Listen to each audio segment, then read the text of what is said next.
नमस्कार। आज हामी अलिकति गहिरिएर कुरा गरौँ है त किशोर अवस्थाबारे। जीवनको यो एकदमै रोमाञ्चक तर अलि जटिल मोड पनि हो नि। हो नि। हामीले यस विषयमा केही सामग्रीहरू हेर्यौं जसले शारीरिक मानसिक परिवर्तनदेखि लिएर प्रेम अनि यौन चेतनासम्मका कुराहरू खोज्छन्। हाम्रो आजको प्रयास चाहिँ यी स्रोतहरूबाट मुख्य कुराहरू निकालेर किशोर अवस्थाको जुन एउटा चित्र छ नि त्यसलाई अझ सफा बनाउने हो। एकदमै राम्रो कुरा। यो यस्तो समय हो जहाँ खै धेरै कुरा एकैचोटि भइरहेको जस्तो लाग्छ। हो त नि। यसलाई केवल समस्याको उमेर मात्रै भन्नुभन्दा पनि कतिपय स्रोतहरूले भने जस्तै अवसर र सिक्ने उमेरको रूपमा हेर्दा राम्रो होला। सही कुरा। ल सुरु गरौँ न त ती देखिने परिवर्तनहरूबाटै।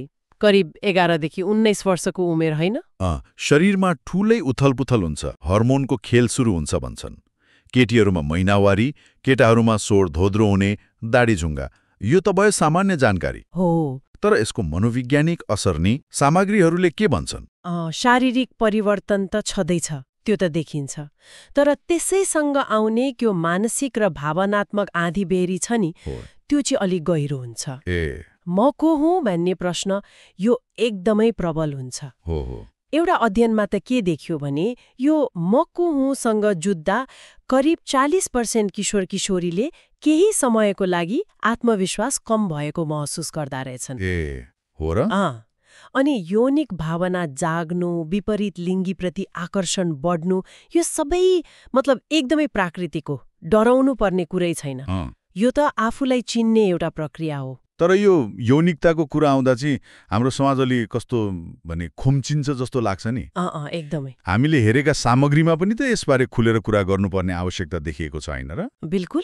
यौन चेतना भनेको यौन सम्बन्ध मात्रै होइन कि, यो त आफ्नो शरीर बुझ्ने कुरा हो। सहमति माने कन्सेन्ट, त्यसको अर्थ थाहा पाउने, आफ्नो सीमा कहाँ छ भनेर कोर्न सिक्ने, अनि सुरक्षित व्यवहार के हो भनेर सिक्ने। यो फराकिलो विषय हो। एकदमै। हामीले हेरेको एउटा लेखमा त सामाजिक सञ्जालमा देखाइने त्यो प्रेम र यौनिकता कति भ्रामक छ भनेर लेखेको थियो। हो त नि। सहमति, सम्मान जस्ता कुरा त्यहाँ कहाँ सिकिन्छ र, जुन वास्तविक जीवनमा नभई हुँदैन। खास गरी केटाहरूले प्रेममा सम्मान र जिम्मेवारी पनि हुन्छ भन्ने कुरा बुझ्न एकदमै जरुरी छ। हो, यो महत्त्वपूर्ण कुरा हो। अनि यही उमेरमा फेरि प्रेमका कोपिलाहरू पनि पलाउन थाल्छन् नि। स्रोतहरूमा पहिलो प्रेमका मिठा तर क्षणिक अनुभवहरू पनि थिए। मुटु ढुकढुक हुने, सानो कुरामा रमाउने। हो। एउटा किशोरको अनुभव थियो कसरी सानो असमझदारीले गर्दा सम्बन्ध नै टुट्यो रे। यस्तो किन हुन्छ होला है? यो स्वाभाविक हो नि। किशोरावस्थाको प्रेम प्राय कस्तो हुन्छ भने एकदमै तीव्र भावनाले भरिएको हुन्छ। तर त्यसमा परिपक्वता, आपसी समझदारी बिस्तारै विकास हुँदै गरेको अवस्था हुन्छ। यो केवल भावनाको उफान मात्र होइन, तर यो भावनात्मक बुद्धिमत्ता सिक्ने पहिलो पाठशाला जस्तै पनि हो। समयसँगै सम्बन्धलाई कसरी व्यवस्थापन गर्ने, एकअर्कालाई सम्मान कसरी गर्ने, यस्ता कुराहरू सिक्दै जाने चरण हो नि यो। आजकल अर्को एउटा तनाव पनि देख्छु है म। एकातिर साथीहरूको माझमा सिङ्गल हुनु नै प्रेसर जस्तो। हुन्छ। अर्कोतिर घर परिवारबाट पढाइ मात्रै गर, अरू केही नगर भन्ने दबाब। यो दुईतिरको तनातान कतिको चुनौतीपूर्ण छ किशोर किशोरीका लागि? स्रोतहरूले केही भन्छन्? यो द्वन्द्व त एकदमै वास्तविक हो।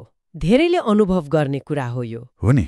एउटा सर्वेक्षणले के देखाएको थियो भने यो दोहोरो दबावले किशोर किशोरीमा तनाव मात्र बढाउँदैन, कहिलेकाहीँ लुकेर सम्बन्ध राख्ने प्रविधि पनि बढाउँछ।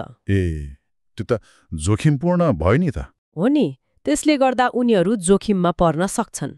प्रेम आफैमा नराम्रो कुरा त होइन, तर त्यसले जीवनका अरू लक्ष्यहरू जस्तो पढाइ, करियरलाई कसरी असर गरिरहेको छ भन्नेमा चाहिँ सचेत हुनु पर्यो।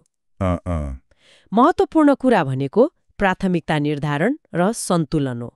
अनि घरमा, स्कुलमा, साथीभाइ बीच यस्ता विषयमा अलि खुला छलफल हुन सके सायद यो लुकाउने प्रवृत्ति घट्थ्यो कि। साँच्चै खुला संवाद त एकदमै महत्त्वपूर्ण देखियो है। ल अन्त्यतिर लागौँ। यो सबै अनुभवबाट गुज्रिरहेका किशोर किशोरीहरूले मनमा गाँठो पार्नुपर्ने, मतलब सम्झिराख्नुपर्ने मुख्य कुरा चाहिँ के हो त? सबैभन्दा महत्त्वपूर्ण कुरा मलाई लाग्छ आफ्नो स्वाभिमान हो। स्वाभिमान? प्रेम गर्दा वा कुनै सम्बन्धमा रहँदा आफ्नो आत्मसम्मान चाहिँ गुमाउनु भएन। अघि हामीले कुरा गरेको त्यो आत्मविश्वासको कमी जस्तो चुनौती आउँदा पनि आफ्नो मूल्य बुझ्नु एकदमै महत्त्वपूर्ण छ। हो, प्रेमले थिच्ने होइन कि उठाउने खालको हुनु पर्यो। आफ्नो पढाइ, आफ्नो सपना, भविष्य यिनलाई प्राथमिकतामा राख्नु पर्यो। अनि कुनै पनि निर्णय, खास गरी प्रेम र यौनिकतासँग जोडिएका निर्णयहरू आवेगमा आएर होइन कि सोचेर, बुझेर, जानकारी लिएर गर्नुपर्छ। स्रोतहरूले पनि निर्णय लिने सिप विकास गर्नुपर्छ भनेर जोड दिएका छन्। आफ्नो शरीर, आफ्नो भावना, आफ्नो भविष्यको मालिक म आफै हुँ भन्ने महसुस गर्न सक्नुपर्छ। भनेपछि किशोरावस्था भनेको भ्रम र अन्योल मात्रै होइन रहेछ। यो त आफूलाई चिन्ने, सिक्ने अनि अलि जिम्मेवार बन्ने महत्त्वपूर्ण यात्रा पो रहेछ। एकदमै। मुख्य सिकाइहरू के रहे भने आफ्नो सम्मान जोगाउने, प्रेम र जीवनका अरू पाटाबीच सन्तुलन राख्ने अनि सोच विचार गरेर निर्णय लिने। ठीक हो। एउटा प्रश्न मनमा आयो है, यदि हामीले यी परिवर्तनहरू, भावनाहरू, सम्बन्धका कुराहरूलाई यस्तो ट्याबु जस्तो नबनाएर घरदेखि स्कुलसम्म साथीभाइ बीच खुला बहस र संवादको विषय बनाउन सक्यौं भने नि, के त्यसले किशोर किशोरीहरूको यो यात्रालाई अझ सुरक्षित र अझ आत्मविश्वासपूर्ण बनाउन सक्दैन होला र? यो पनि सोचौँ न है।